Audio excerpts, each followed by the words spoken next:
Salve, salve galera, bem-vindos a mais um InfectoCast. Eu sou o William Klinger e Jordan. E hoje a gente vai falar sobre um tema extremamente importante, que é infecção do trato urinário. Hoje a gente vai falar especificamente só de infecção do trato urinário em mulheres e grávidas. E para isso a gente vai se basear num artigo recentemente que foi uma diretriz em conjunto soltado pela Sociedade Brasileira de Urologia, Patologia, Federação Brasileira de Gineco e Obstetrícia e a Sociedade Brasileira de Infectologia. E só lembrando que é um consenso aí, né, das 4 especialidades, mas para cistite especificamente. Então nesse episódio a gente não vai falar de tumor mais complicado como a pielonefrite, de abscesso renal, tudo isso vão ficar para episódios posteriores, tá? Então, resumindo, é cistite em mulheres e mulheres grávidas. Exato, e a infecção urinária é um tema muito comum, né, na nossa prática médica, no pronto-socorro, no posto de saúde, não importa o local, é sempre uma queixa bem frequente, até porque afeta mais de 10% das mulheres e a gente tem uma estatística que mais de 50% das mulheres terão pelo menos um episódio sintomático durante a vida. É isso aí, tanto é que é um assunto tão prevalente que esse documento foi organizado por 4 especialidades, né? Então, é uma coisa que todo mundo tem que saber. O urologista tem que saber, o clínico geral que trabalha no pronto-socorro tem que saber, o infectologista nem se fala, GO. Então, todos os médicos, resumindo, tem que dominar muito bem esse tema. Por quê? Porque quem aí nunca prescreveu uma ciprofloxacina para infecção urinária? Você acha que essa conduta está certa? Descubra aí até o final do episódio. Exato, e a gente tem um grande problema hoje, que é o uso empírico dos antimicrobianos, né, de amplo espectro, que contribuiu para cada vez mais a gente ter a seleção de cepas resistentes. Exemplo, né, as ISBLs, que são as enterobactérias de beta-lactamase com beta-lactamase de espectro estendido, como a E. coli, a Klebsiella, o Enterobacter. A gente tem as KPCs, que foram cepas, né, que foram ficando resistentes ao longo do tempo com esse uso desenfreado de antibiótico que a gente tem tido. Então, pessoal, grandes pesquisadores da área sentaram para falar o que a gente deve e o que não deve, uma diretriz brasileira feita para a gente. É legal que ela envolve diferentes especialidades para demonstrar a importância de um raciocínio único em relação a esse assunto. Uma vez que cada vez mais a resistência está crescendo, cada vez mais está mais difícil tratar, então é bom que todo mundo vai na mesma forma de pensar e trata igual, tem as recomendações iguais. E é muito importante, né, a gente ter diretrizes e recomendações brasileiras para assuntos relacionados à infecção, porque isso tudo vai ser baseado na flora e na epidemiologia local brasileira. Porque é muito ruim quando a gente estuda infecto por diretrizes americanas, por recomendações europeias, porque as bactérias mais prevalentes lá não são necessariamente as bactérias mais prevalentes daqui. Então, quando a gente tem, né, um arquivo desse, um documento desse com uma qualidade dessa, realmente a gente precisa seguir e dar valor para isso. Então, vamos começar a falar aí sobre alguns tópicos desse artigo. O primeiro tópico que ele cita é sobre bacteriúria sintomática. Qual que é a definição disso aí, Klinger? Então, a bacteriúria sintomática, a gente tem que ter a presença de bactéria em quantidade significativa. A gente pode usar, né, acima de 10 a 5 unidades formadoras de colônia quando está numa amostra de urina de jato médio. Conhecida também como 100.000, que a gente às vezes confunde, né? 10 a quinta é a mesma coisa que 100.000 unidades formadoras de colônia. Sim. Ou 10 a segunda, que para pacientes que colhem a urina por cateterização. Exato. Né, por sondagem vesical, porque é menos passível de contaminação. Independente de se a gente tem presença de piúria ou não, e na ausência dos sinais e sintomas de uma ITU classicamente, né? E isso é um conceito importante, né? Porque bacteriúria assintomática é baseada nos sintomas. Não importa se você tem uma urina 1 com 1 milhão de leucócitos, se você não tem sintoma, ainda assim é uma bacteriúria assintomática. Não é a urina 1 que vai dar o diagnóstico de cistite. E a mão treme na hora de vontade de prescrever, né? Quando a gente vê uma urina 1 suja, a vontade de prescrever o antibiótico é muito grande, mesmo na ausência do sintoma da mulher. E isso é totalmente errado. E só uma coisa para começar a falar na mesma língua, eu não sei de onde vocês estão ouvindo, mas urina 1 é a mesma coisa que EAS, é a mesma coisa que... Parcial de urina. Parcial de urina e sumário de urina. E sumário de urina. E urina 1. Exato. E a gente também tem pontos de corte diferentes, né? Lá em Minas, o EAS, ele é contado, o leuco é por células por campo, né? Então, maior que 4 a 6 células por campo é considerado uma urina piúrica. Aqui em São Paulo já é diferente, com base em 1.000 leucócitos, 5.000, 10.000, 100.000, né? Sim. E qual que é a importância de a gente definir a bacteriúria sintomática e que nem o Klinger comentou, a gente não tratar ela, ao menos tem recomendação específica, porque é uma condição muito comum, cerca de 1 a 5% das mulheres em idade reprodutiva vão ter bacteriúria sintomática. Isso, com o passar do tempo, fica mais frequente. Em mulheres pós-menopausa, isso aumenta de 2,8% a 8,6% e chega ao ponto de mulheres idosas institucionalizadas a quase 50%. Ou seja, a nossa vozinha que está lá no asilo, a chance dela ter uma bacteriúria sintomática é 50%. Se você pedir o exame, vai ter uma bactéria. E é importantíssimo a gente salientar que é uma condição benigna, ou seja, é praticamente uma colonização ali do trato urinário feminino, por isso a importância de se ter o conhecimento dessa definição. E os estudos, né, randomizados, eles separaram os grupos, né, com bacteriúria assintomática que trataram e que não trataram e viu que os desfechos não mudavam, não tinha benefício nenhum. Aliás, só piorava a questão da resistência, né, a pressão seletiva desses micro-organismos. E ainda por cima aumentava a chance de infecção por Clostridium difficile. Bom, esse artigo a gente tem recomendações gerais, né, da bacteriúria assintomática e a primeira... Só para falar também, desculpa interromper, que ele também cita qual que é o jeito certo de coletar a urina, né? Porque se você coletar do jeito inadequado, esse corte de 10 a quinta, ele não serve. Então esse corte de 10 a quinta serve se você coletou da maneira adequada. E como que coleta essa urina de maneira adequada? A urina é o primeiro jato da manhã, você pega o jato do meio, né? Mas o primeiro da manhã é o ideal. Se isso não é possível ser feito, né? Às vezes você estava com muita vontade de urinar, você urinou e chegou no laboratório, o ideal é esperar pelo menos 2 horas antes de coletar uma nova amostra. E ele também recomenda que não é necessário você ficar bebendo água para criar a urina, porque isso acaba diluindo as bactérias e diminui a sensibilidade do exame. Então idealmente, a primeira urina da manhã. Se não for possível, você colhe pelo menos com 2 horas aí segurando a urina, tá bom? E vamos para as recomendações gerais, né? A primeira e mais importante dela é quando a gente pede uma urocultura para pacientes sem sinais de infecção urinária, uma cistite, que é para as mulheres grávidas e antes de algum procedimento urológico, né? Passagem de duplo J. É que essa questão de procedimento urológico acaba sendo muito mais comum no sexo masculino, né? Mas eventualmente nas mulheres isso também vai acontecer. Mas o que mais foca aqui, tem um tópico exclusivo para isso, é para a bacteriúria assintomática em grávidas, né? Então é para isso que a gente vai tratar. E aí, Klinger, paciente com bacteriúria assintomática, transplantado renal, você não vai tratar? Não vou tratar. E aí eu devolvo a pergunta para você. E se for uma E. coli SBL, você não vai tratar? Não vou tratar. Se for uma KPC resistente a todos os antibióticos, eu não vou tratar. E se for uma paciente diabética, você vai tratar? Não vai tratar. Se for uma bexiga neurogênica, não trato. Se for um paciente com sonda vesical de demora, não precisa tratar. Então, assim, é só para grávida que existe evidência e para procedimentos urológicos. Mas e uma paciente que vai fazer uma troca de prótese de joelho e tá com uma urina suja? Você não vai tratar. Isso é interessante, a gente tá brincando, mas é porque a própria diretriz cita todas as situações que eventualmente sejam situações que a gente coce a mão ainda mais para tratar, né? Eu acho que vale também lembrar que todas essas situações que, por exemplo, paciente, mulher com diabetes, paciente transplantado, e todas as situações, alguém chegou a tratar, vale lembrar que alguém já fez um erro antes, que foi solicitar a cultura.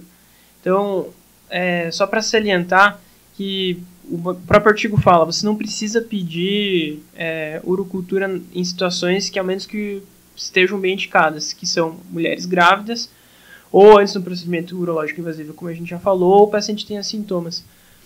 E ele salienta que, assim, você não solicita cultura de urina em pacientes assintomáticos com alteração de cor ou odor da urina. E eu achei muito interessante o artigo citar isso, né? Porque é algo muito corriqueiro a gente valorizar muito queixa de cor, de odor da urina do paciente e achar que é necessário pedir uma urina 1 por conta disso. Assim, odor de urina é algo que é... Às vezes o paciente está desidratado, a urina está mais concentrada, a cuidadora do velhinho, do idosinho lá vai falar que realmente está com cheiro ruim. Agora, assim, é lógico, tem que ter bom senso. Se chegar um paciente com piúria, assim, franca, saindo leite condensado da urina, daí você vai valorizar a cor, né? E o cheiro também. Mas a gente tem que só tomar cuidado para não valorizar muito essas queixas.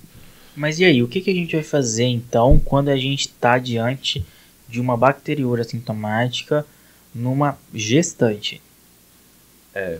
Assim, é muito importante a gente entender por que a gente trata a bacteriúria assintomática em gestante. Por que a gente trata, William? A gente trata a bacteriúria assintomática em grávida por 2 motivos. O primeiro é que isso está associado a um aumento na morbidade perinatal. A criança tem maior chance de prematuridade e de baixo peso ao nascer. E outro motivo é que se você não trata a bacteriúria assintomática em grávida, isso está relacionado a uma maior chance de pielonefrite, até 40% das gestações. No entanto, se você trata essa bacteriúria assintomática, essa taxa de 40% cai para 3%. É uma coisa que eu não sabia. Eu achava que se tratava bacteriúria assintomática em grávida apenas por conta do bebê. Eu não sabia que grávida tinha maior risco de evoluir com itu sintomática e com pielonefrite. E qual a etiologia da infecção urinária ou da bacteriúria assintomática na grávida? Qual que é? A gente tem que lembrar de uma forma geral que a E. coli vai estar entre o primeiro lugar, né? Sendo na grávida, na não grávida, a E. coli. Mas por conta que a gente tem uma proximidade do ânus com a uretra, né? A gente também vai ter a infecção pelas enterobactérias, né? Lembrando que a E. coli também é uma enterobactéria. Sim, mas as outras, né, enterobactérias gram-negativas, a Klebsiella, Enterobacter, Proteus, outras bactérias gram-positivas, como o Staphylococcus saprofíticos, o Streptogalacti, que também vai ser tema de próximos podcasts, né?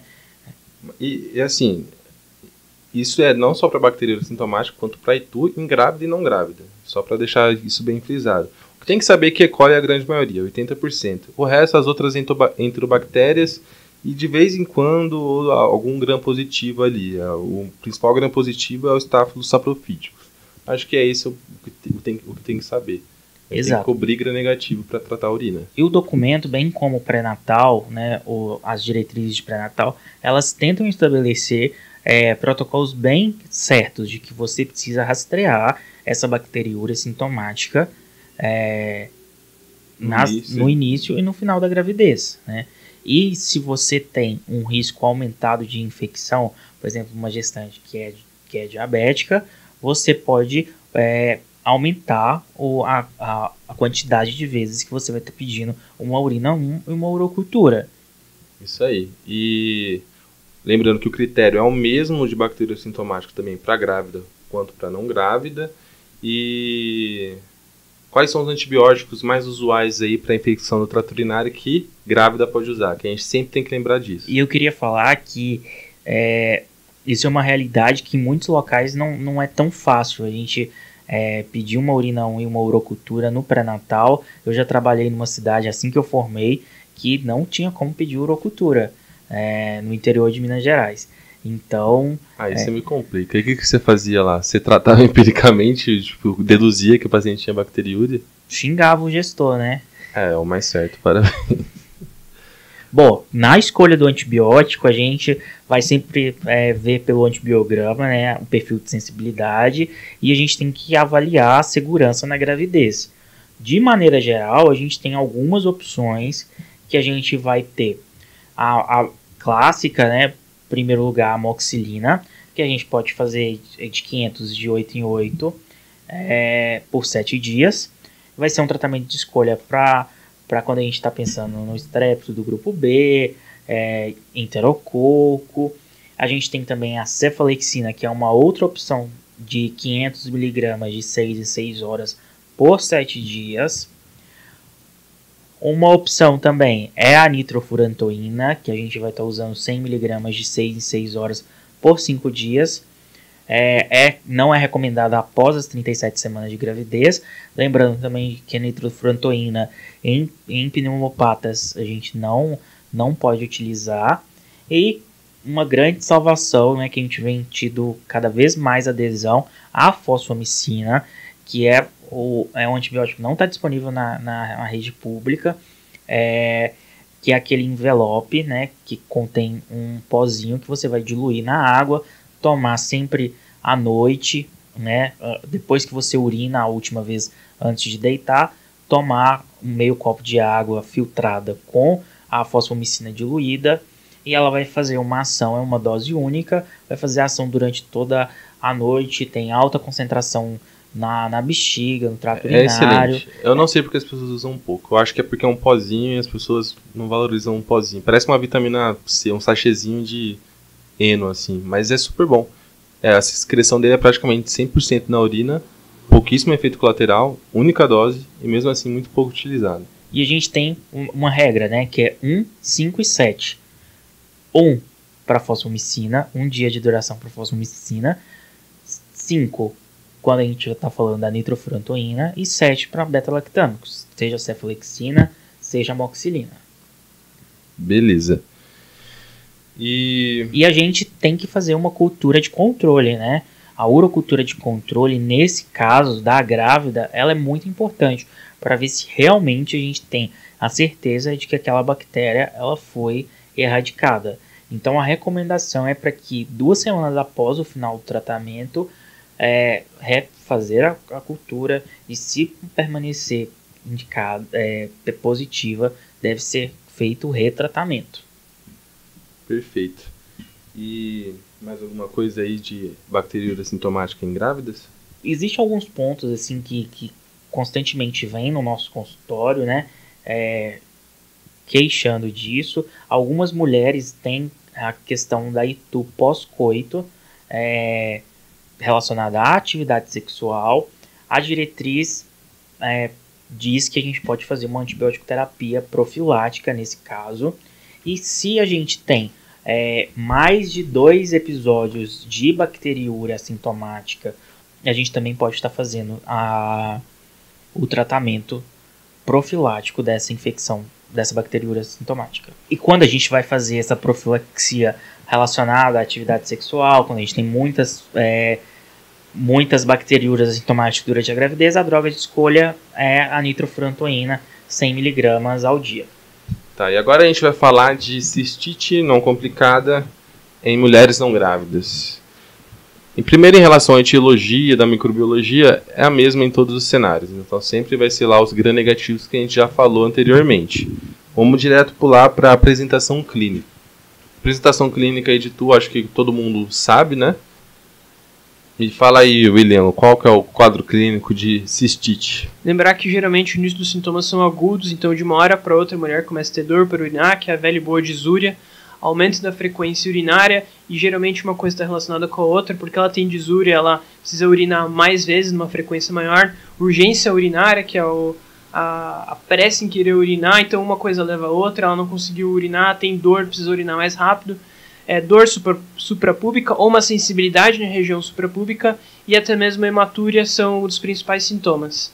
Lembrar que os diagnósticos diferenciais incluem a pielonefrite, que às vezes é uma complicação da ITU, no qual a pessoa vai ter mais sintomas sistêmicos, como febre, calafrio, dor em região de flancos. Clássico sinal de Jordano. Náusea, vômitos. E outros diagnósticos diferenciais, como uretrite por gonorreia, infecção por clamídia, e outras infecções vulvovaginais, como candidíase ou herpes genital, que também podem causar sintomas parecidos. Lembrar que, como a gente falou antes, a aparência da urina, cor, odor ou transparência nunca pode ser como critérios diagnósticos isolados sozinhos para você fechar o diagnóstico. Eles sozinhos não têm esse valor. Muito menos para você começar uma antibiótico terapia com apenas esses sintomas de alteração de cor e odor e transparência, exceto quando você tem, como a gente falou antes, franco, pus, que você consegue ver a diferença. Isso porque a apresentação clínica da cistite, ela tem alta sensibilidade e alta especificidade, né? Quando a gente tem presença de disúria, questão da frequência, hematura, noctúria, aumenta a probabilidade, enquanto quando a gente tem a presença de corrimento vaginal relacionado a esse quadro, vai diminuir a probabilidade da gente ter ITU. Então, isso é um dado importante, porque a gente consegue fazer o diagnóstico de cistite não complicada, sem precisar fazer urina 1 e urocultura. Então, basta você ter esses achados, sintomas clínicos e ausência de sintoma, que a especificidade para cistite é maior que 90%. E uma urina 1 sem leucocitúria, frente a um caso tão clássico desse, não vai excluir o diagnóstico. E isso é uma dica muito útil para quem está no pronto-socorro na porta mesmo, né? Porque o que acontece muito frequentemente na porta, chega com uma queixa clássica de cistite, você vai pedir uma urina 1, urocultura, vai esperar 3, 4 horas para aquele exame sair e vai atrasar sua vida naquele plantão. Então, assim, quanto menos exame você pedir no plantão de porta, mais ágil você vai ser, menos pacientes vão se acumular na fila, e sabendo dessa evidência de que não precisa, você está estando amparado cientificamente para não pedir exames complementares para uma cistite não complicada, você tem que fazer isso. Acho que o mais importante quando você pega na porta do ITU é ter certeza que aquilo é só uma ITU mesmo, não é uma pielonefrite. Por quê? Porque se você for fazer, isso pode mudar o seu tratamento. Então, que nem ele recomendou lá em cima, a fosfomicina. A fosfomicina você pode usar para uma infecção trato urinário, mas você já não pode usar para uma pielonefrite. Então, não vai perder seu tempo tentando pedir um exame de uma urina 1, se a paciente tem os sintomas típicos, dá uma boa examinada, ver se o paciente não tem algum sintoma a mais. Só para eu deixar mais claro do que eu falei, vou ler agora, não são nem todos os sintomas clássicos que você precisa ter para ter uma especificidade tão boa.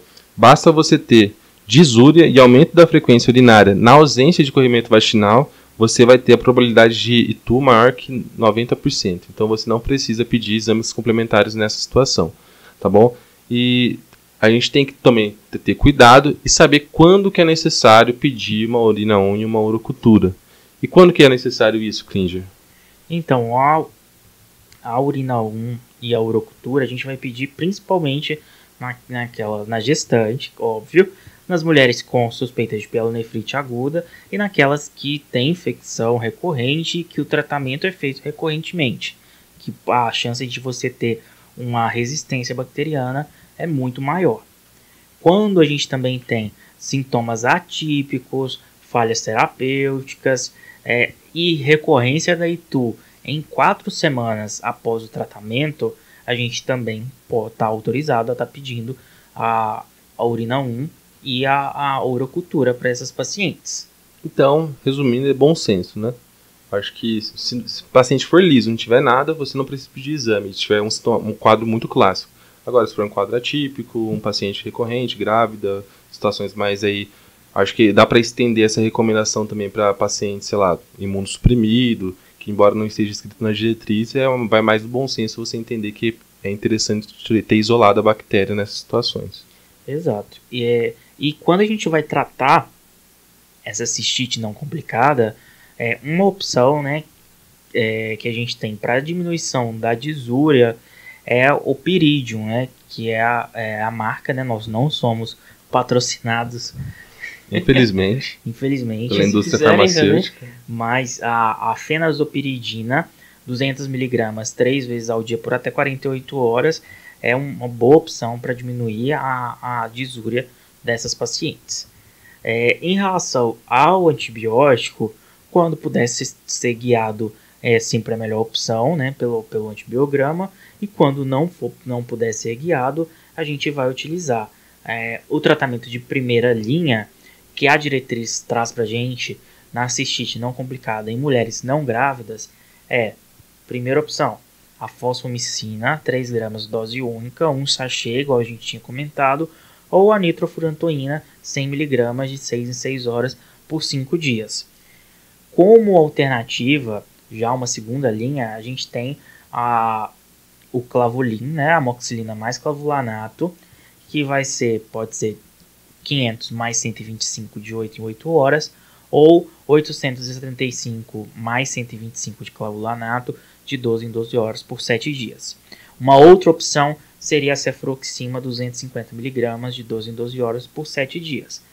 Aqui eles deixaram bem claro que a primeira opção ou é a nitrofurantoína ou é a fosfomicina. E eles trazem uma tabela que também eu acho que é até interessante deixar no nosso Instagram, mostrando a susceptibilidade dos principais micro-organismos a esses antibióticos, né? São dados brasileiros e mostra que E. coli, por exemplo, que são os que, como a gente viu, é o principal causador, mais de 97% delas são sensíveis.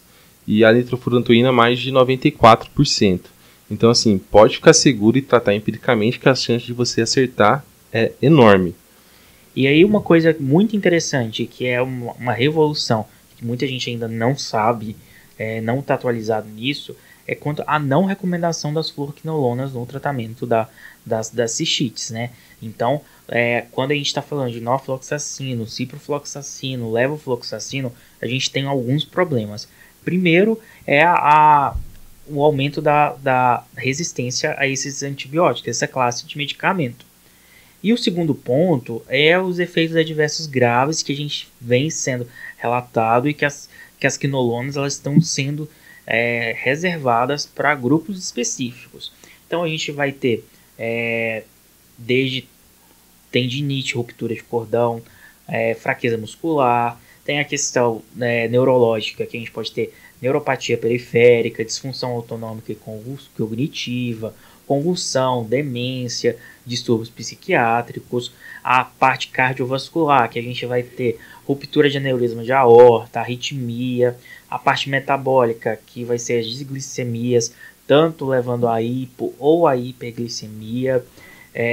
Então, várias sociedades, durante esses últimos anos, vêm emitindo recomendações para a gente restringir o uso das fluoroquinolonas, principalmente no que se leva em consideração na cistite e também na profilaxia. A gente tem que ter um cuidado, além disso tudo, ter um cuidado ainda maior naqueles pacientes idosos que usam corticoide, nos renais crônicos, nos transplantados, por conta da lesão de tendão que aumenta a chance de você lesionar, e a gente não deve usar as quinolonas para o tratamento de cistite, a não ser que não tenha outra opção. Exato, né? E também até questão de, só para vocês terem a ideia, a fosfomicina, que como eu falei, 97% das E. coli são sensíveis, a ciprofloxacina é 89%. Ainda é uma boa sensibilidade, mas não tem porquê. A gente pode usar uma medicação dose única, com 97% de chance de você acertar, com muito menos efeito colateral, e você escolher a ciprofloxacina, né? E é interessante também que a fosfomicina e a nitrofurantoína ainda vai cobrir SBL, que são bactérias já com algum perfil de resistência. A fosfomicina é utilizada até muito para KPC. Só que daí isso eu acho que pode ser tema para um próximo episódio, né, de tratamentos complicados. Aqui a gente está falando de infecções não complicadas. Só para citar uma história clássica, né, que é o idoso que chega com delírio no PS, aí vai escolher uma urocultura para fazer um rastreio infeccioso, aí a pessoa vai lá e vai tratar uma bacteriúria sintomática, provavelmente sem indicação, com ciprofloxacino. E ciprofloxacino é mais um causador de delírio. Então a gente tem que tomar cuidado com iatrogenia. Evite quinolona nessas situações e principalmente em paciente idoso. Exato. Diferente daquele tratamento que a gente fez na grávida, que a gente pedia uma urocultura de controle após o tratamento, nas não grávidas não é recomendado a gente fazer cultura de urina após o tratamento.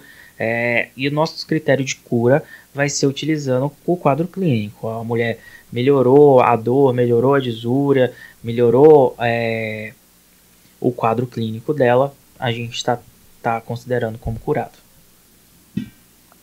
E o último tema do nosso artigo é a infecção urinária recorrente. Isso é muito importante, principalmente a nível ambulatorial.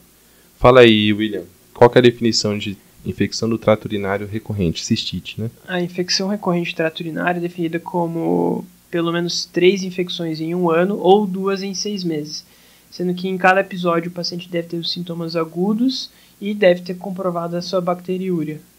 Boa. E quais são os fatores de risco, né? Por que a pessoa tem? A gente pode dividir em 2 faixas etárias, né? A mulher jovem, que está na pré-menopausa, e aquela mulher que já é pós-menopausada. A mulher jovem, os fatores de risco vão estar relacionados à relação sexual, ao uso de espermicida, novos parceiros sexuais, se você já teve ITU na infância, a mãe com histórico de ITU, isso tudo são fatores de risco que vai propiciar a recorrência dessa infecção naquelas mulheres jovens em pré-menopausa. Quando a gente trata de pós-menopausadas e idosas, a gente tem a incontinência urinária, é importantíssimo, o paciente que tem incontinência urinária a gente descartar se está infectado ou não. Se a mulher já apresentava ITU antes da menopausa, é um fator de risco pós-menopausa. Vaginite atrófica devido à deficiência de estrogênio, cistocele, aumento de volume de resíduo pós-miccional e o cateterismo urinário, né, principalmente naquelas institucionalizadas. E a etiologia muda dessas pacientes?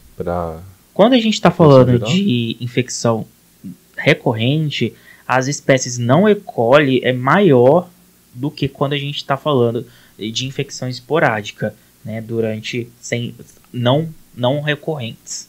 E só lembrar que também tem mais chance de ter resistência, né? Porque a paciente vai ser mais exposta a antibióticos ao longo aí do ano. Então, por isso que nesses casos, só para reforçar, é importante fazer urocultura. E aí, nesse caso, a gente vai avaliar esse paciente, vai fazer um ultrassom de rins.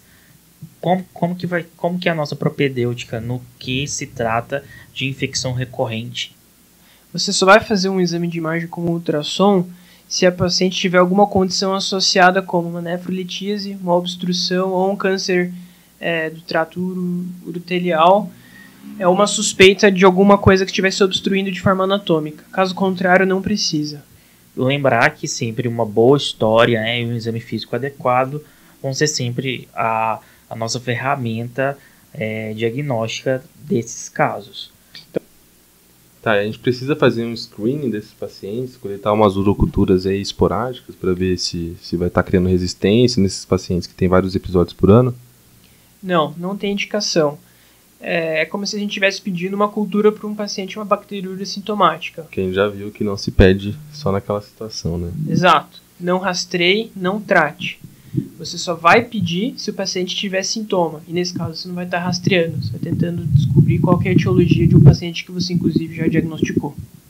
Beleza. Exato. E quando a gente vai falar, né, desse tratamento da recorrência de infecção urinária, a gente primeiro, se você identifica algum fator de risco, remover esse fator de risco. E existem várias coisas que a literatura traz que podem ser feitas. Em relação, primeiro, às medidas comportamentais, a gente sabe que algumas modificações no comportamento da pessoa reduz o risco dessa recorrência de infecção urinária. E quais são essas medidas aí? Então, existem algumas medidas comportamentais que servem para você evitar que tenha infecção no trato urinário. Uma delas é você fazer a sua higiene, a limpeza de frente por frente e que está atrás por trás. Isso é uma coisa que eu aprendi na pediatria, que é muito comum ensinar para menina, criança. O que está pela frente você limpa por frente, o que está por trás você limpa por trás. Por quê? Porque principalmente a região do canal anal onde tem muita bactéria, se ficar perto do canal da uretra, isso facilita com que você de uma forma anatômica, leve bactérias para lá e elas acendendo o trato urinário, você tem a maior chance de infecção. Outra coisa é aumentar a ingesta de fluidos, aumentar a ingesta de líquidos, isso também ajuda a diminuir, você vai estar urinando mais, vai estar sendo um maior volume, isso também, de certa forma, ia diminuir que as bactérias ascendessem de forma anatômica. Não adiar a micção, ou seja, não ficar segurando para urinar, se deu vontade, vai lá e urina. Evitar duchas vaginais, evitar roupas que sejam muito oclusivas, que propiciem um aumento de bactérias na região íntima. São algumas medidas que a gente pode fazer. E uma das principais também é urinar após-coito, né? Então, após-coito, a menina vai lá e urina. Isso ajuda bastante a dar uma limpada aí das bactérias do canal do trato urinário. A gente também vai ter algumas profilaxias, né? A gente já falou das comportamentais, algumas profilaxias que não são comportamentais, né? Por exemplo, o estrogênio vaginal, que vai ser utilizado naquelas mulheres pós-menopausa, onde a gente vai ter ressecamento vaginal, que é um fator de risco, né, nessas mulheres. O que a gente tem no Brasil é o estriol, né? O pessoal da GO vai poder ajudar muito mais nesse quesito. O estrogênio tópico via vaginal, ele tem baixa absorção sistêmica, não requer associação com a progesterona para proteção endometrial e pode ser usado continuamente. Então, nesse caso específico, se você identifica esse fator de risco, o estrogênio tópico ele é uma opção.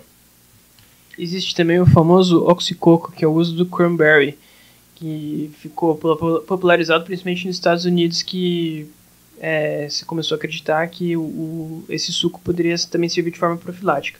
O racional por trás é que ele teria uma presença de uma proantocianida A, que é uma substância que iria impedir a adesão das fibras bacterianas no urotélio. A questão é que é muito difícil você comprovar isso com estudos, não tem muita evidência científica falando, inclusive para você fazer os estudos em relação a esses sucos tem que ser quantidades diferentes, às vezes é usado em cápsula, comprimido do cranberry, e de uma forma geral nunca ficou comprovado que realmente funciona. Contudo, como você acaba aumentando a ingesta de líquidos, todos os estudos falam que tudo bem você usar, porque também mal não deve fazer. Só que na prática aqui, principalmente no Brasil, a gente não recomenda que você fale para o seu paciente ficar tomando suco de cranberry, porque aqui no Brasil o cranberry é caro. Principalmente no SUS, né? Exato. Então, assim, só fale para o seu paciente, aumente a ingesta hídrica, de preferência pode ser água ou outros sucos naturais. Isso acho que é o mais importante disso.